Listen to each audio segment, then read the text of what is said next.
This episode of Scandal Water contains adult themes and descriptions of violence. It is not intended for all audiences. Listener discretion is advised. Welcome to Scandal Water, where the tea is hot and the conversation lively. Your hosts, Candy And Ashley will discuss a peculiar story somehow related to the entertainment industry. This podcast might not change the world, but it just might satisfy your thirst for an intriguing tale. Oh, it's that time of day. Tune in and hear what the ladies say. It's time to bend your ear when the silver screen appears. Stories about the stage and screen and everything in between. So come on and join the fun. The curtain opens in 3, 2, 1. Stories and scandal water. It's where you need to be. Stories and scandal water. Let's pour you a cup of tea. Hello, Ashley. Hello, Candy. This theme is just fascinating. This idea of in our own backyards, and of course what we are zooming in on are kind of tragic things that happened in our own backyards. And this one is one that I think I have found even more fascinating because I was totally unaware of this. As was I, yes. Yes, and the suggestion actually came from Brian. Yes. I told him that you were looking for things that kind of events that were a little bit tied to entertainment that had happened in Kentucky for our September theme. And the very first thing he said was this topic. And I looked it up. I looked up the pictures and I sent it to you and you said we have to cover this. Absolutely. This is one of those things where it's far enough in the past that it wasn't on my radar at all, yet it's recent enough, 1977, that there is so much archival information, so many photos, so many video clips, so many people today who still remember and talk about this, that as I was researching, I just became so invested in this. Oh, my heart goes out to everyone involved in this. Guys, the topic is the Beverly Hills Supper Club fire, the tragedy that occurred in 1977. If you are like us and you also knew nothing about this, I'm going to play just a few seconds from this video. It's a more recent clip where they have a reporter named Nick Clooney. He's reflecting back, but what I want you to hear is a few seconds they play from the 1977 news coverage. Okay. All right. So this will just be a few seconds.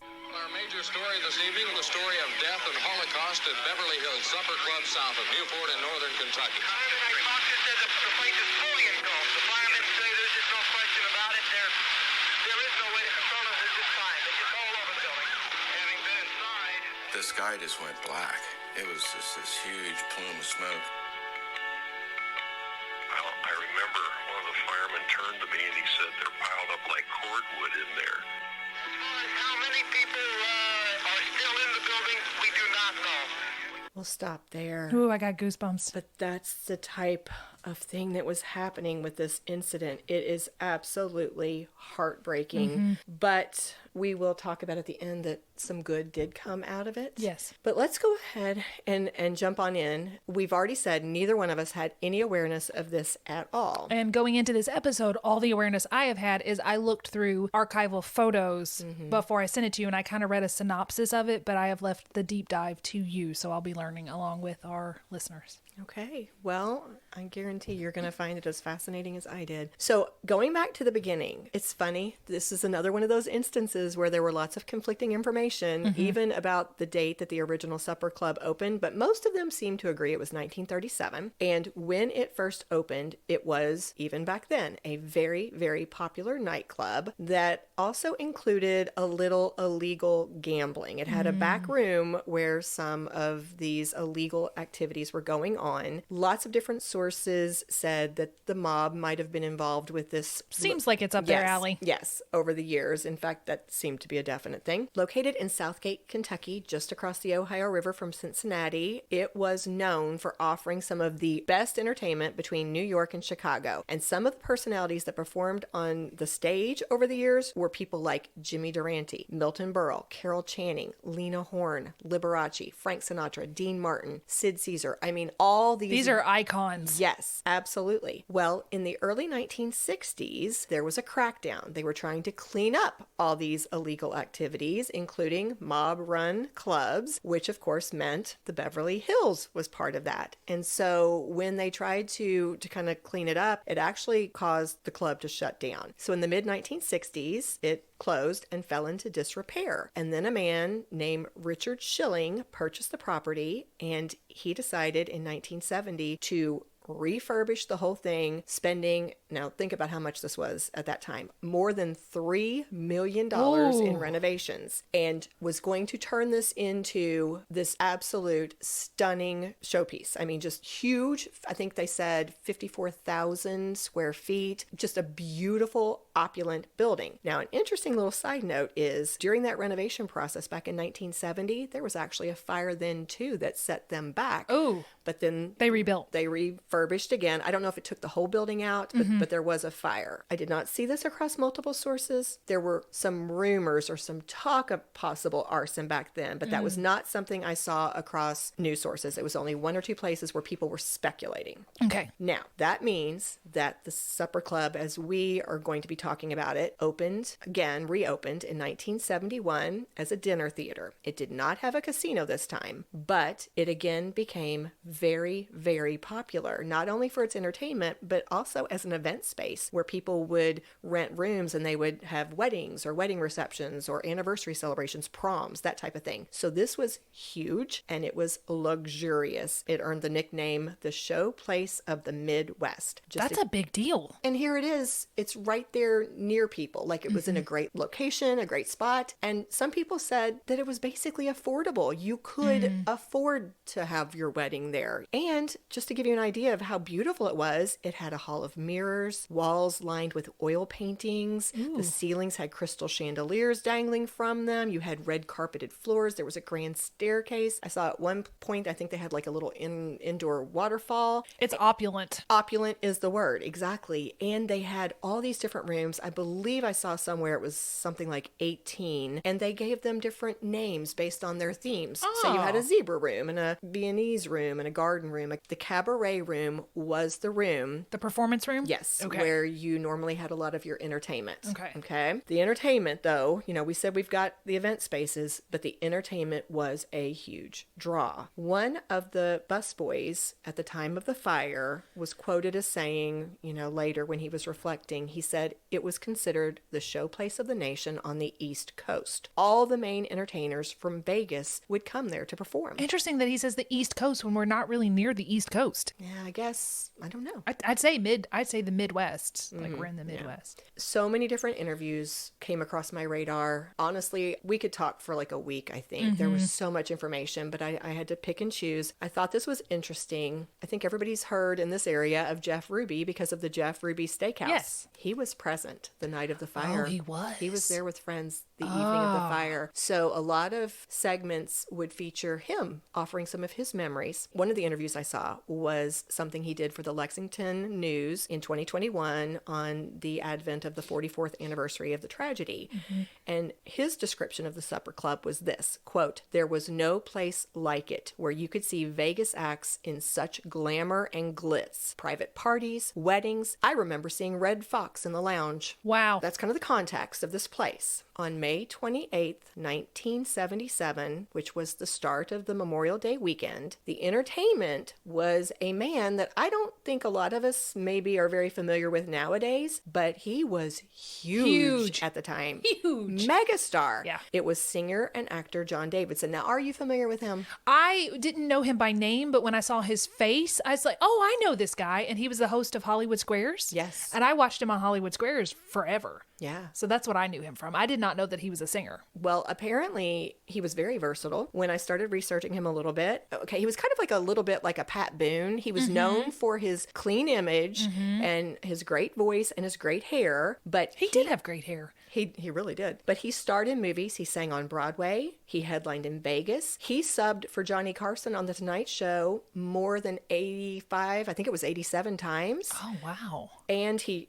had his own talk show at one point. As you've said, he hosted some game shows. They said at his peak through the 1970s and into the 1980s, he earned $75,000 a week performing in Vegas, which would be nearly $500,000 in our money today. A week? Mm-hmm. Yeah. So he's pretty big. He was a megastar at that time. And he was like all over the news because at one point he had a date with Karen Carpenter. He sang with Mama Cass. He hung out with Kenny Rogers. This dude was huge. Mm-hmm. And I think a lot of people from the early 80s may remember him being the host, one of the hosts of a show called That's Incredible. No, I don't know that show. Okay. This particular night, he's a draw. They were selling tickets for $10. Which, I can afford that. it was more in 1977. Well, yeah, that's but true. you could still do it. Yeah. You could still do it. And the audience was packed. I bet. Thinking about how big he was at that time. Yeah. Yeah. This was a common theme across all the sources. They oversold. Like when they had great entertainment, they oversold. They packed the house, They literally. absolutely did. Bring in some extra chairs,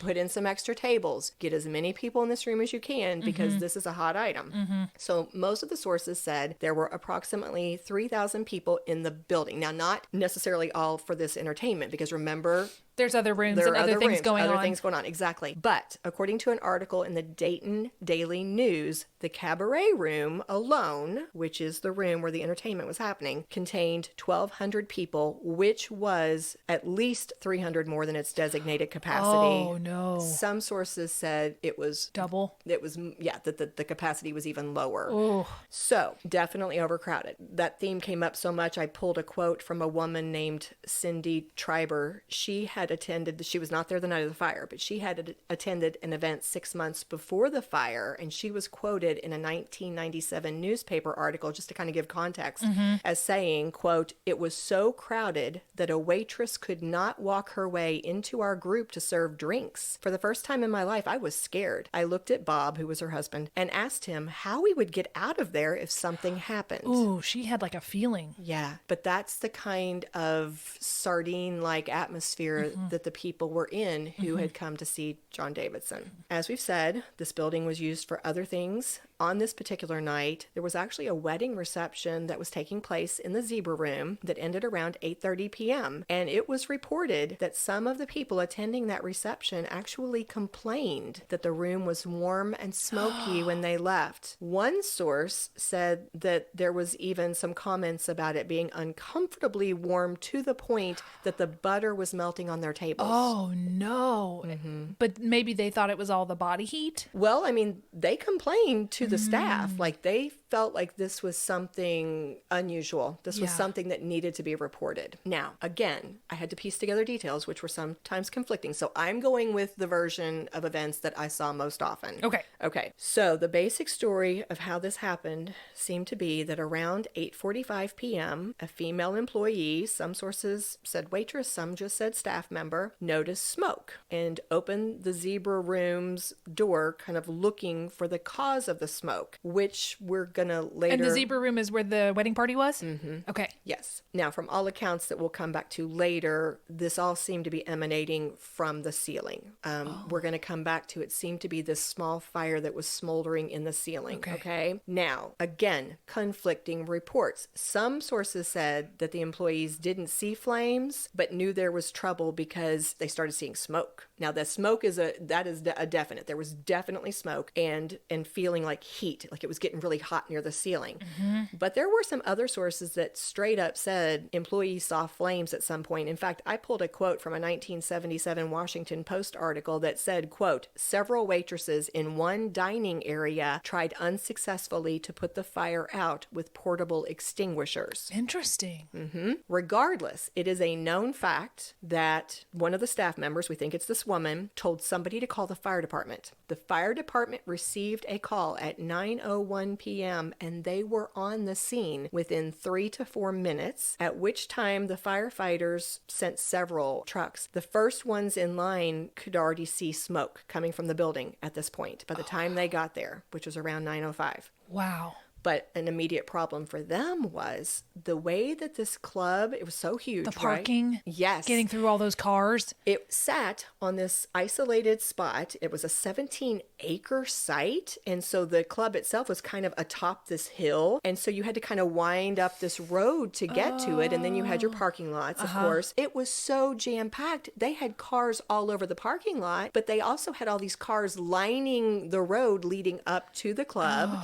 And by the time they're getting there, people are spilling out of the club. You've got people milling around who are like evacuating the building. Evacuating or just leaving? At this point, there are some people evacuating the building. Okay. We're going to kind of go back in the timeline a few seconds to what was happening inside. Okay. But so they are already basically hitting a traffic jam in some cases. And it was reported by somebody in the Carolina Fire Rescue EMS Journal that the location of the fire trucks where they had to stop relative to the building made for, quote, extremely long hose lays for water supply.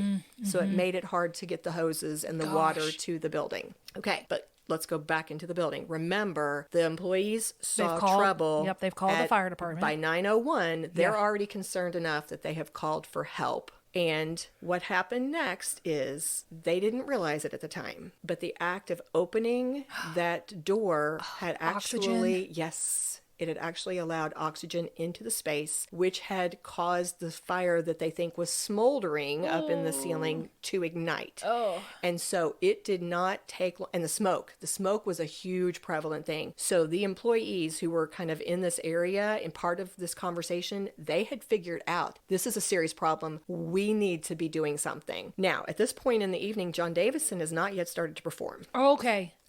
Who's on stage is his opening act. It's this two-man team. I think they had a ventriloquist dummy, several probably. So it was a short little comedy show that was like the warm-up. And they're the ones who were on stage. The same Dayton Daily News article I referenced just a bit ago. This is so cool. He actually came up in so many different sources and he gave interviews later. But there was an 18-year-old busboy named Walter Bailey. And he tried to say to one of the supervisors, we've got to do something. Like this is like, they could see things were escalating quickly. He was like, we've got to tell people, we've got to do something. And the supervisor was kind of like, like he was indecisive. This 18-year-old boy walked onto the stage, interrupted the comedy team. It was these two gentlemen, Jim Teeter and Jim McDonald, the opening act. And he basically got the mic from them and he delivers a little statement, an announcement to everybody seated in the room. Here's how he told it later. These are Walter's words. I climbed on stage. I appear in front of the comedians and they look at me and I went toward the one on the left, reaching for his mic. And to my surprise, he handed it to me. And I turned toward the audience and said, I'd like everyone's attention. If you look to your right, you'll see an exit. If you look behind you, you'll see another exit. And in the left corner, you'll see another one. We need everyone to leave the building. There's a fire in the building. Oh, goodness. It gives me chills, too. How calm he was, how he pointed out the exits, like find the exit closest to you. Oh, man, I hope he went into like service positions later, like policemen.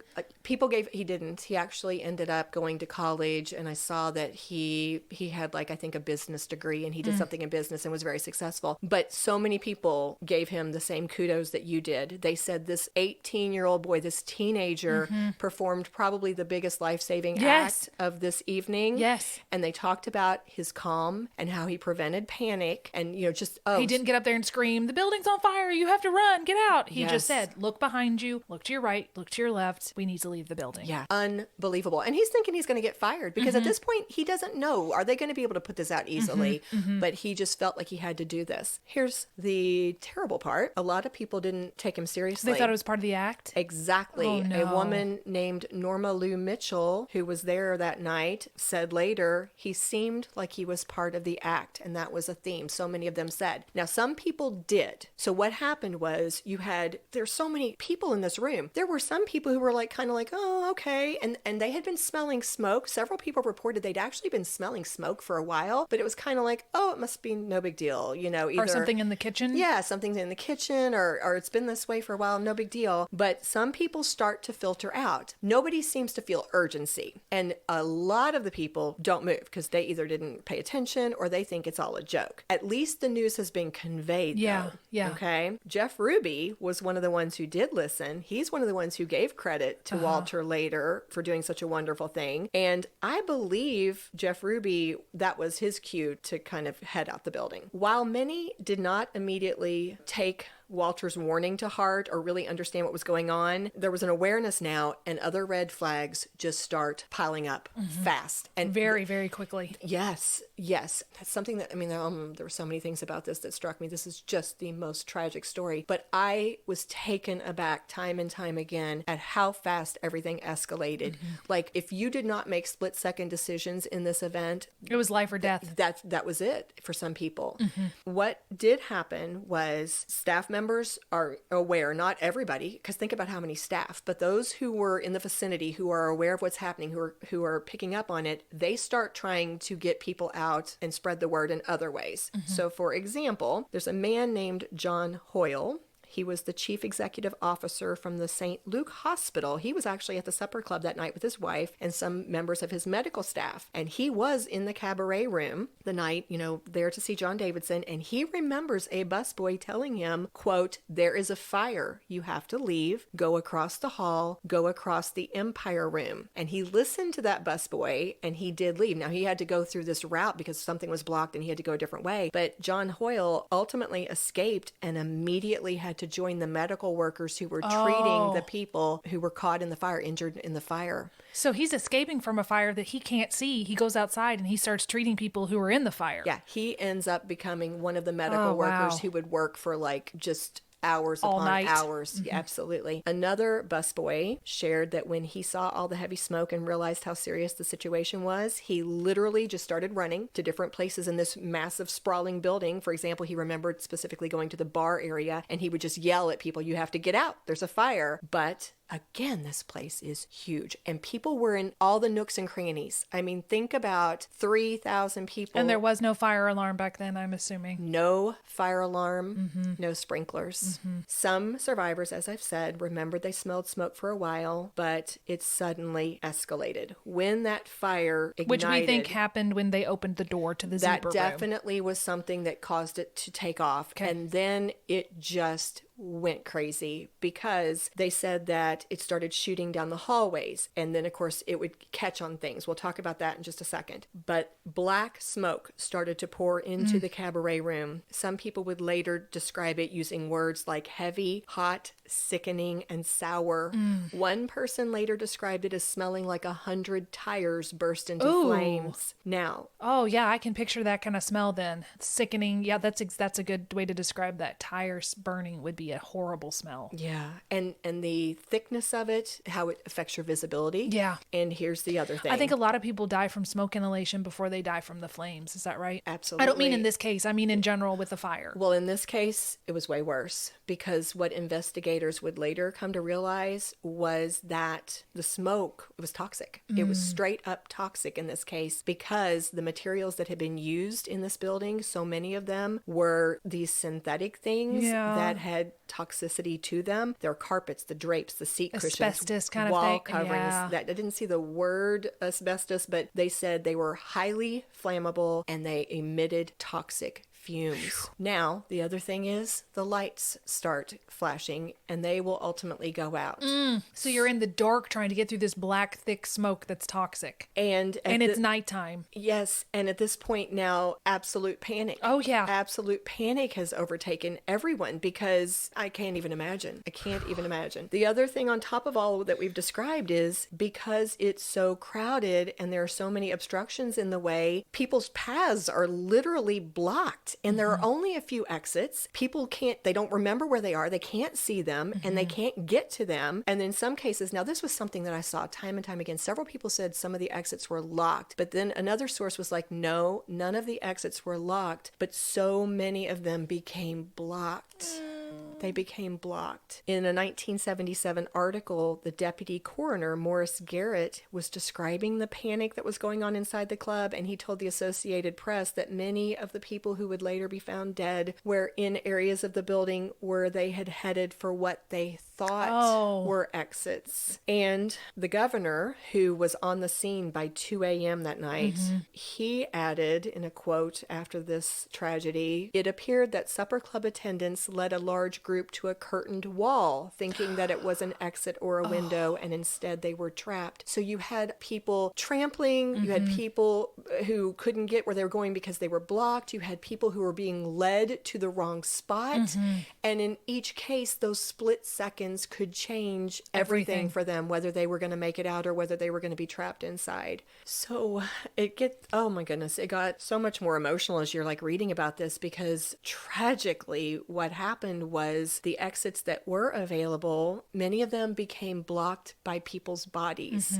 Bruce Rath, who was a Fort Thomas firefighter during this event, he was there, trying to save people. He was quoted as saying, "When I got to the inside doors, which is about 30 feet inside the building, I saw these big double doors and people were stacked like cordwood.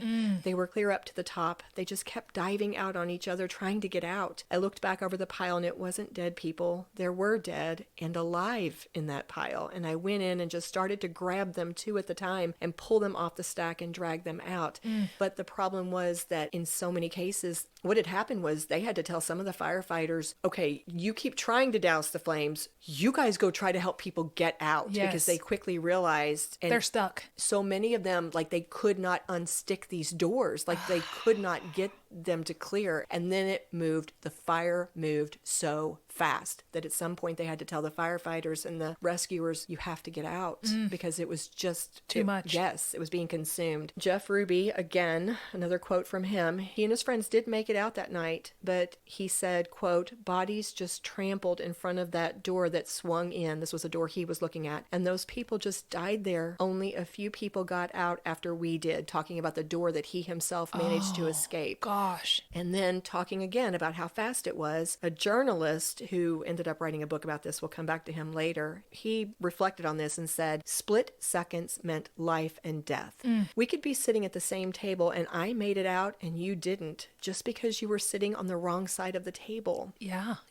And it took you a little bit longer to get to the door. Yeah, absolutely. Walter, that busboy who made the announcement, obviously made it. He shared how he got out and what he saw. Here's his quote. "So I get pushed out of this exit." And that's the other thing too. Like, it was so many times the mob and the panic, like you would get caught in this crowd and you might get shoved at a door. And if that door didn't open, there's a possibility you might get crushed. Yeah. But in his case, he got pushed out of the exit. I'll go back into his quote. "And I go out into the garden area and I'm watching the building, and right then an explosion occurs where the zebra room is, and then another explosion. And the garden rooms, which were inside but with glass walls, started to fill up with smoke. A whole room filled up with smoke in less than a minute, maybe 30 or 40 seconds. People started throwing chairs through the glass and were running out." Wow. So this is the kind of bedlam. It's just pandemonium and bedlam. I heard terms like war zone. Yeah. I heard one man say, I think this was a rescuer who was trying to help. He said, "You can't imagine what people will do in situations like this." It honestly is heartbreaking. It's sort of reminding me right now of almost like the Titanic. Yes. Where it's just, you may get on a lifeboat or you may not. Yeah. But in this case, so much faster. And fire coming at you. And I mean, and this black smoke, it's just horrific. And then to think you might not be able to see at the same time that all this is happening. It also reminds me of the Carrollton bus crash. Yes, at 100%. Yeah. By the way, I've said this, but I'll just blatantly put it out there. Some of the actual news reports or news footage from 1977 obviously gave some really powerful information.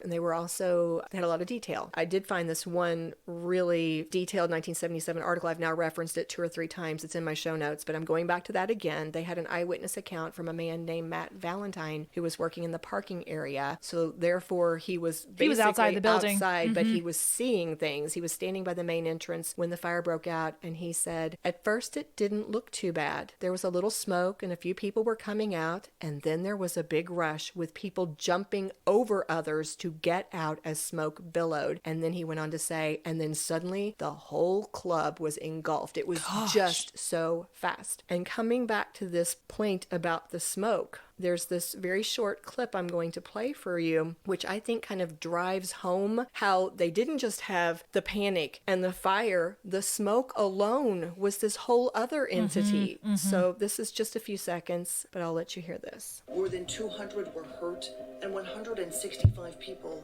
dead. They had no chance, most of them. It went through there so fast, and the cloud of toxic smoke from all of the synthetic substances that were in the building materials was absolutely poisoning.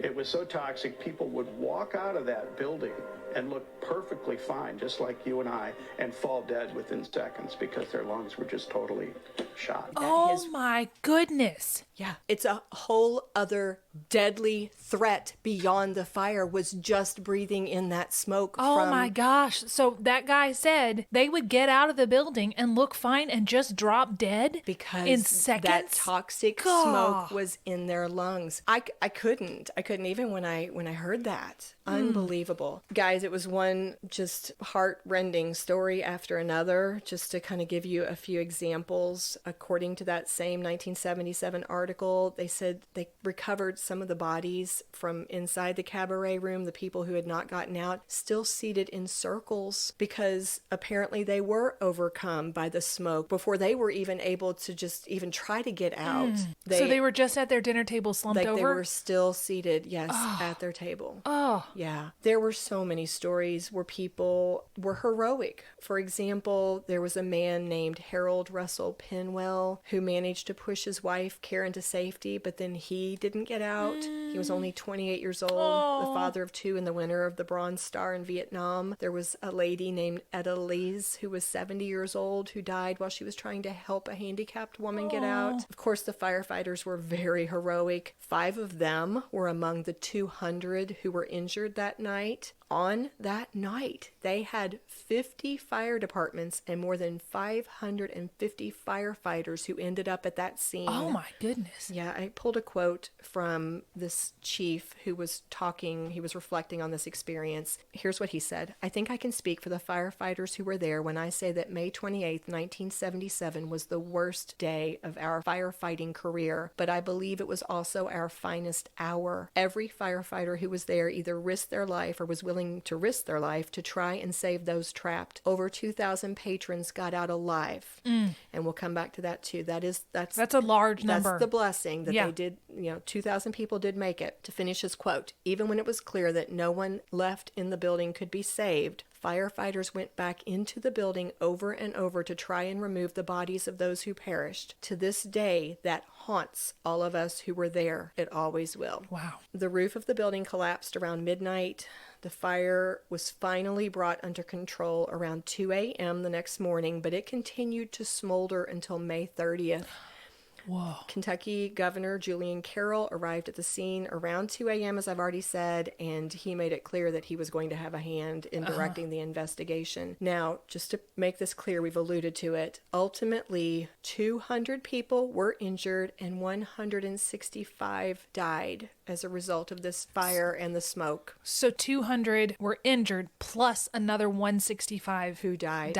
Okay. Yes. Now, some of those people didn't die until months later because they just kept trying to save them and ultimately couldn't. But yes, the final count was 165 people who died. And most of the people who died were in the cabaret room. Even to this day, this tragedy is the 3rd deadliest nightclub fire in U.S. history. Wow. It is the Cincinnati area's deadliest fire. And I looked it up just because I wondered. It would come up when I would just Google, I didn't do a deep dive, but I just Googled deadliest nightclub fires in the world. This would come up on lists of like 10 to 15. It would make it. Wow. Yeah. So many people lost whole groups. There was one woman, for example, her name was Dana Stallings. She tried to escape the building with her family, and she shared that it felt like the fire was chasing them and how hard it was. They couldn't see because the lights had gone out. And she remembered having to like shove and push to get through this door, but The rest of her family didn't make it. Oh, no. So she was only 21 at the time. She lost her mother, two sisters, sister-in-law, her aunt, and her great aunt. In one fell swoop, going there just to see a performer. There was a group, the Edgewood City School District. They lost 13 members, 13 employees who had gone to celebrate the retirement of one of their teachers. There was a group of 82 people who went with the Dayton Automobile Club, and 31 of them did not make it. People just lost like these whole groups of loved ones or friends or family in one I saw a photo, event. one of the pictures, I don't know if you have his story, but one of the photos was a man who I think had lost several of his, he wasn't there that night, but I think he came and he had lost his mom and sisters and he was just bereft. Yeah, I saw his picture. I didn't include his story, but I saw it and it just breaks your heart.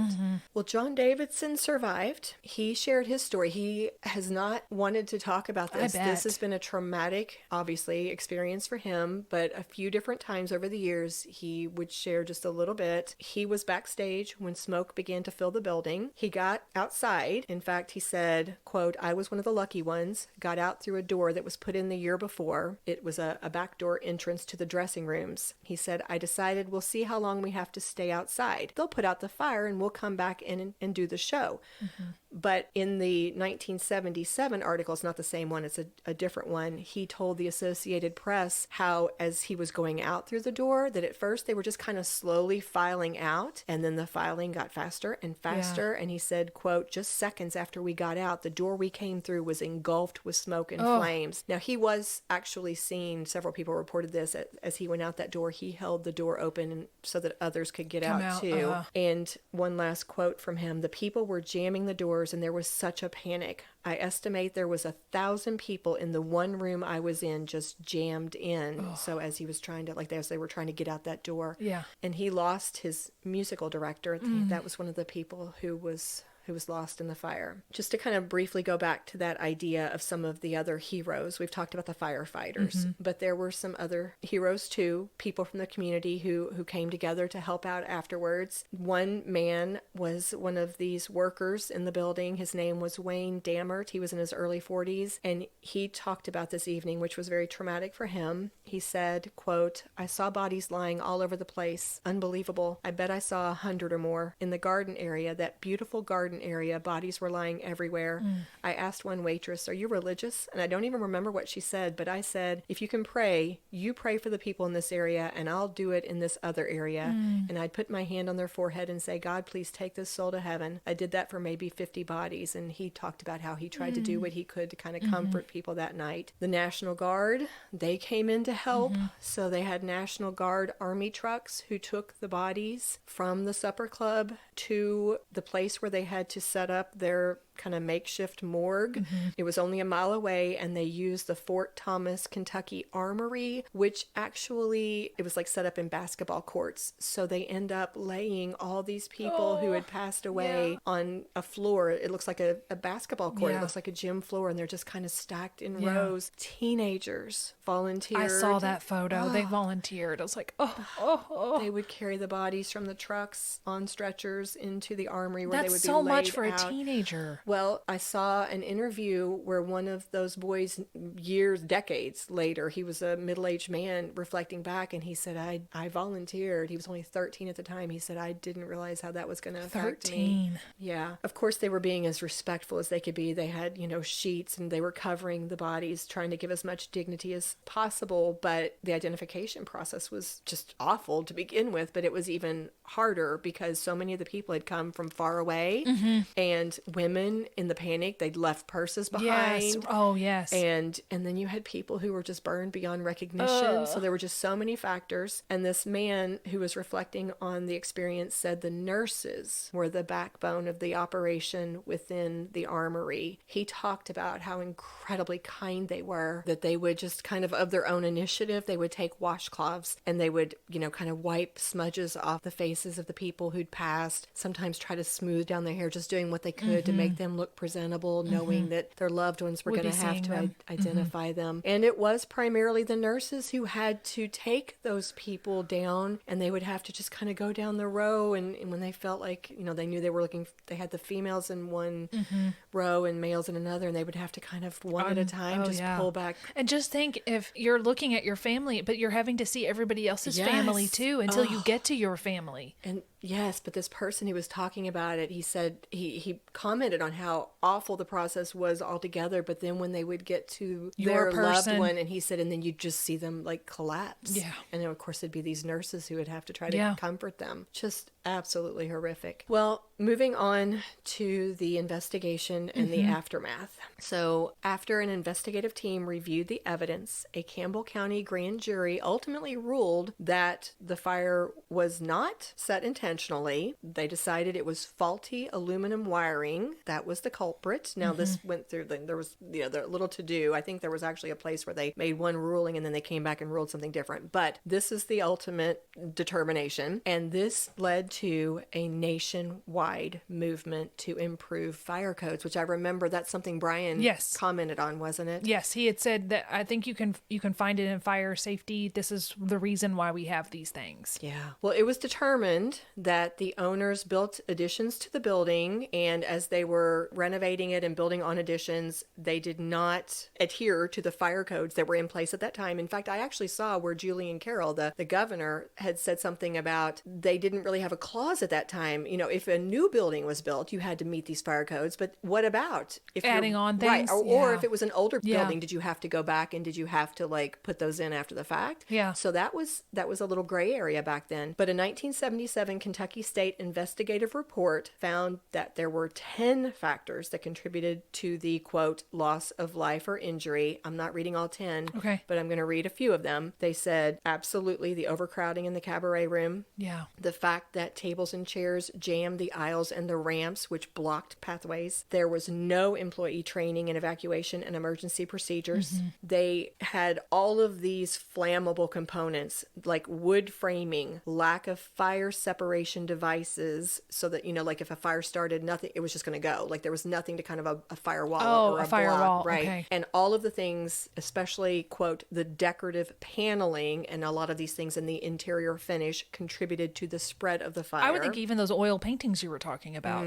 And no audible alarm, no sprinkler systems. As we've just said, this led to drastic changes. An associate professor at Northern Kentucky University, Dr. Brian Hackett, who actually he was involved with an exhibit on the fire back in 2014. He had this quote, "It changed mostly the fire laws. Now you have to have sprinklers. You have to have battery operated lights so that people can get out. You can't use certain materials to build things out of." And he goes on to say, you go to any restaurant in town and you're going to see a sign posted somewhere near the door that tells you how many people can safely be in that building. You do. That is because of the Beverly Hills Supper Club. Wow. Yeah, and he was just giving some examples because obviously they affected more than those. But as Brian said, forever we have some new safety measures in place because of this. Now, obviously, as you would expect, there were lots of lawsuits. I saw one source that said survivors filed more than $1.8 billion worth of lawsuits. Now, that's how much was filed. Yeah. I did not do a deep dive. I just saw a few things, so I don't know if this is the definitive information or data, but that this was something that was groundbreaking. So many lawsuits were filed. A district judge in late 1977 ruled that all the lawsuits filed in federal court would be tried as a class action lawsuit. So kind of lumping them all together? Yes. Okay. And this was the first class action mass tort lawsuit in U.S. history. Oh, wow. They collectively, the families of the victims collectively received $30 million in that class action suit. Now, somehow more money was given because I saw a different article, a 2020 article published in the Dayton Daily News that said, quote, in all, victims and their families won about $43 million in settlements. Who paid? From who? Oh, I'm sure the company, the Supper Club, the people that owned it? Yes, okay. Did they have that much money to give out? Probably. Okay. Yeah. And they had insurance too, I'm Oh, sure. sure. Yeah. Okay. It went on to say previous settlements involved lawsuits against the club owners, insurance companies, a utility company accused of failing to inspect wiring, and makers of polyvinyl chloride and other products and materials used in the club. So that actually answered your question. Okay. I should have just finished the sentence. I should have let you. There we go. That seems like the end of the story, doesn't it, Ashley? It does. Guess what? What? I was taken by surprise What? because I saved this for the end because I thought you would appreciate this. Yeah. When I started to research this, the first thing I saw were articles from a month ago or 2 months ago because just this past May, they dedicated a memorial. Oh. It took me so by surprise. I'm like, why are there so many articles from the last 2 months? So what happened was on the anniversary of the 1977 fire this past May, the Beverly Hills Memorial was dedicated along US 27 at Memorial Point Drive with about 300 people who came. The ceremony, of course, was, I'm sure very reverent and beautiful. I know they said specifically that there were some moments of silence, that there were some prayers, and that they used bagpipes at some point. That'd have been beautiful. The memorial itself features the names of those people who lost their lives. It includes a list of local first responder units that responded to the fire. It has a list of the federal and state fire safety regulations that were implemented because of the fire. They have recollections of a firefighter, and they have some photos of the Beverly Hills Supper Club. And this was something that had to be worked out, who's going to maintain it. So the memorial site will become a park maintained by the city of Southgate. Now, what is interesting is I found out that not long after the fire, for years and decades, family members, friends, people, who survived it have pushed for some type of memorial. And then when they just said at some point down the road, we think we're going to do this, there was actually some pushback from, yes. So what happened? From who? Okay, here's what happened. This memorial is actually part of a development, okay? It's actually about 80 acres, and it's going to be, some of it's I'm sure already under construction right now, but I don't think it's finished. But it's 80 acres that's going to consist of an assisted living center, apartments, some homes, and it had 2 planned memorials, and this was all announced back in 2020. But this group of victims' families who banded together and called themselves Respect the Dead, that's their organization, they were very concerned because it looked as though the plans were actually going to place things on the site where the cabaret room was, and that's where most of the people had died. And I don't know if you've mentioned this yet or not, but when it burned down there, they did not rebuild. It is just an overgrown field at this point with some pictures hanging that's that kind of show what was in this location. Yes. Well, Respect the Dead, together with some other survivors and first responders and people who felt the same way, they actually filed a suit later that same year, within a few months. So it was September of 2020, to try to stop the development from going forward. Obviously, some people just felt like it was disrespectful. They just didn't want anything on that site at all.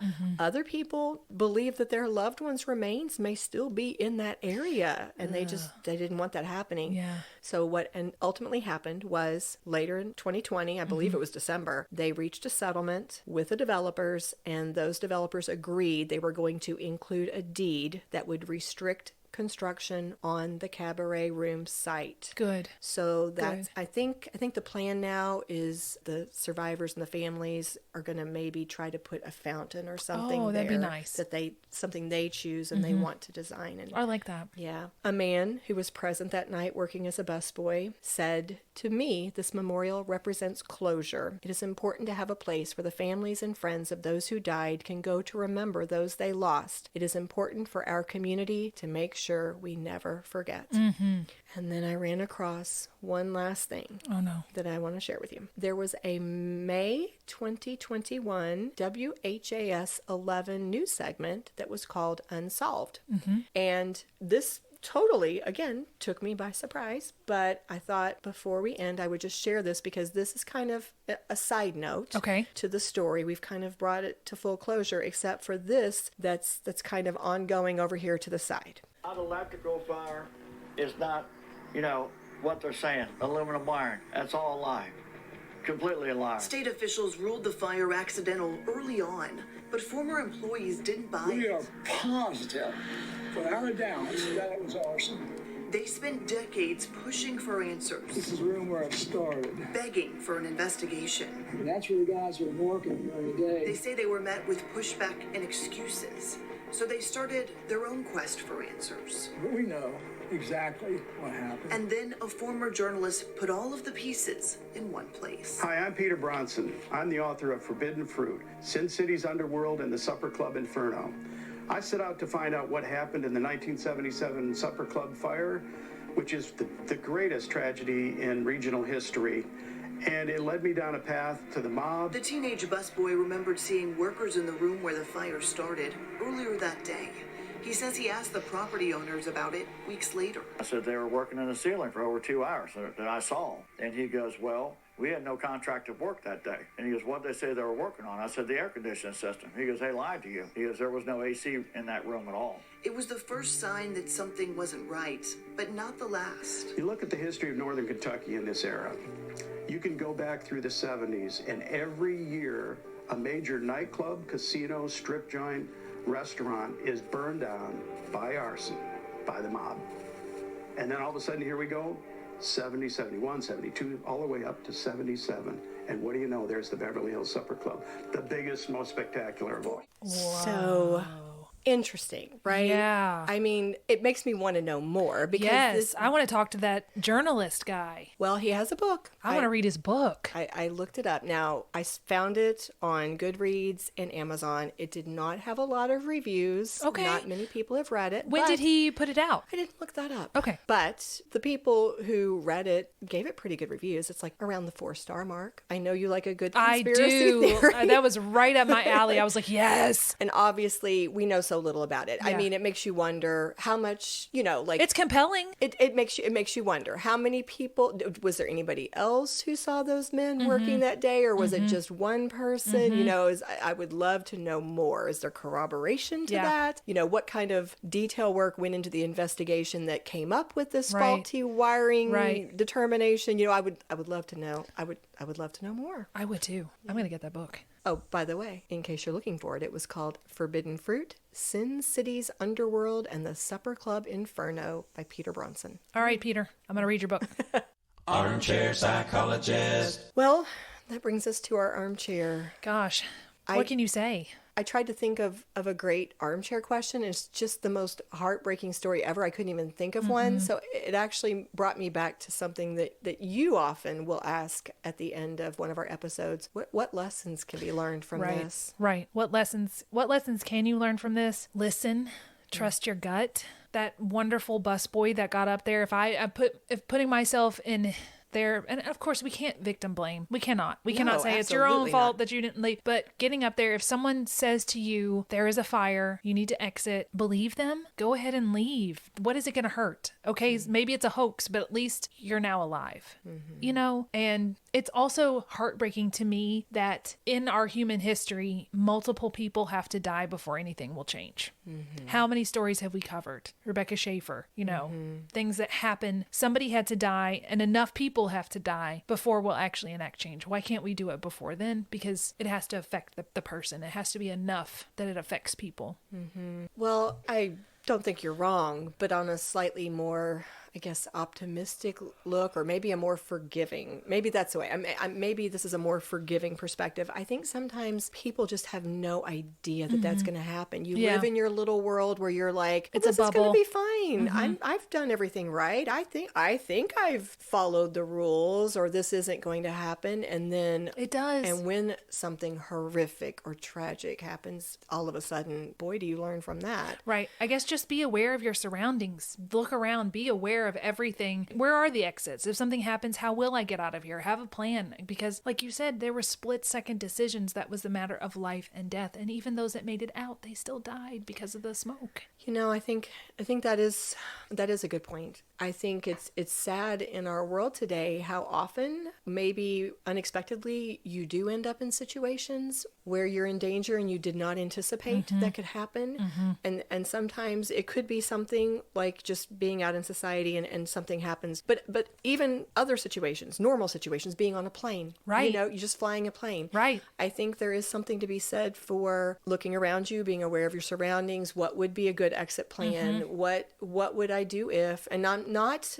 making yourself anxious, not getting obsessed about it, but just kind of thinking through, what are my options? What could I do to make sure that I stay safe? Brian laughs at me, but every time we go over a bridge, I'm always running through in my head, okay, if the bridge collapses, do I take the seatbelt off before we hit the water? Or when we hit the water, what do I do? Do I roll the window down now? Or when do I do these things? And like I always say, what's our action plan if something happens?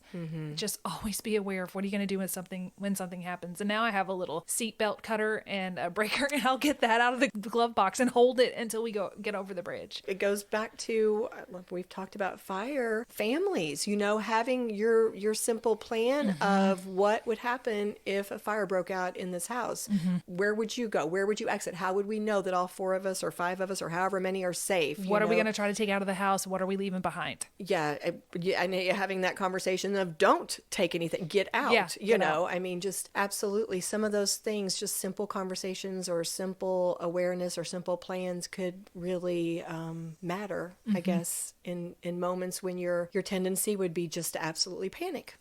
Well, that was a really sad story, but I do think there's something to be said for understanding what happens in our history, tragic or not. My cousin Lauren had a really great quote. She was talking about movies, but I think you could apply it to this. She said there are good movies and then there are important movies. So this is not a good story, but it's an important story because you need to know that this happened so that you can learn from history and so that hopefully it will never, ever, ever happen again. Absolutely. So I think it's an important story and that we need to tell it even if it is hard. And also to preserve the memory of these people. To honor those people. Yes, to honor the people we lost and to honor the people who stepped up. And risked their lives. Absolutely. Or took on very traumatic tasks to try to serve others.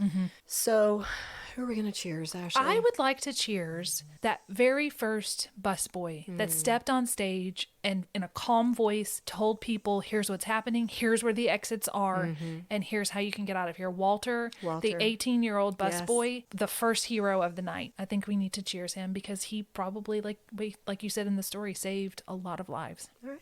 Cheers to you, Walter. Cheers. If you love what we do, please rate and review our show. Or you can become a supporter by making a donation through buymeacoffee.com/scandalwaterpod. Whether a single gift or a recurring monthly donation, it would go a long way towards supporting our work and allowing us to keep the tea brewing. At our website, www.scandalwaterpodcast.com, you can submit questions or your own story ideas, access our sources and show notes, see the merch we offer for sale, and more. You can join the Scandal Water community through our Scandal Water Podcast Facebook page or follow us on Instagram or TikTok at Scandal Water Podcast. This episode was executive produced by Candy Thomas, that's me, and Ashley Raymer Brown, that's me. It was researched and written by Candy Thomas and edited by Ashley Raymer Brown. A special thank you to Josh Martin, who wrote, composed, and performed the Scandal Water theme and other music. Matt C. Adams, who created the artwork, and Joshua Reith, who designed our website and provides ongoing technical support. As a reminder, this podcast is purely for entertainment purposes. The thoughts and opinions of the host during each episode of Scandal Water are their own and do not reflect the opinions of any future guests, advertisers, or clearly professional psychologists. Thanks for listening.